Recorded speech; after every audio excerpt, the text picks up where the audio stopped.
আসসালামু আলাইকুম ভিউয়ার্স, আশা করি আপনারা সবাই ভালো আছেন। আপনারা জানেন বাংলাদেশে কোটা আন্দোলনের কারণে ফেসবুককে ব্লক করা হয়েছে। আপনারা যারা ফেসবুক ব্যবহার করতে চান তাদেরকে ভিপিএন ব্যবহার করতে হবে। এর জন্য প্রথমে আপনারা প্লে স্টোরে চলে যাবেন এবং সেখান থেকে সার্চ করবেন সুপার ভিপিএন, SUPER এটি এরপর আপনার সুপার ভিপিএন এর আইকনটি আসার পর আপনাদেরকে ইনস্টল করতে হবে।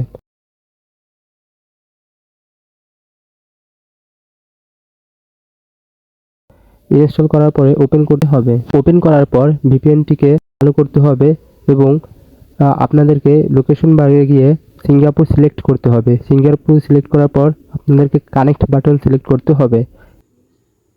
কিছুক্ষণ অপেক্ষা করার পর এটি কানেক্ট হয়ে যাবে। কানেক্ট হওয়ার পর আপনারা ফেসবুকে আসবেন এবং স্ক্রল করবেন। স্ক্রল করলে দেখবেন আপনাদের ফেসবুক চলতেছে।